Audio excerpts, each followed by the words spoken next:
How to restore and recover accidentally deleted Windows EFI boot partition. What is up everyone? In this quick tutorial, I'm going to be showing you guys how you can easily fix if you've accidentally deleted the Windows EFI boot partition. But before getting started, don't forget to hit the like button down below and subscribe to the channel. Now let's jump right in.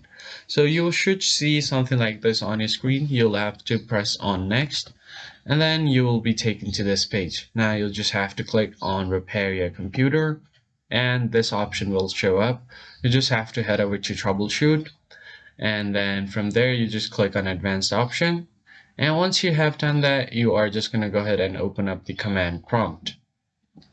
So once your command prompt is open, you'll have to check for your disk partition. So for that, just click on the command prompt and type in diskpart, hit enter, and it will show you it will enter you on your disk partition. Now you're just going to list all of your disks, hit enter, and you will see all of the GPT disk. So you are going to just select the disk 0 now. So type in SEL space disk 0 and hit enter.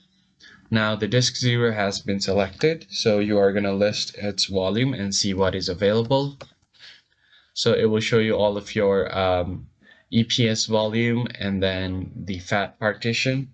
So what you're going to do now is go ahead and click on list part. So you're going to list the partitions. So it will show you all of your system partition, like if it is reserved or primary or the system partition.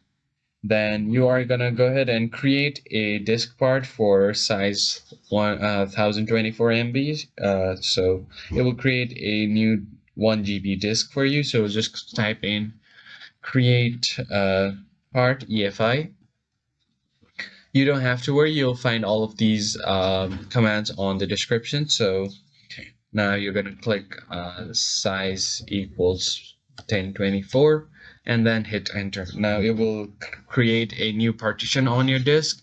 Then you are just going to go ahead and click on list part, and it will show you the new FAT32.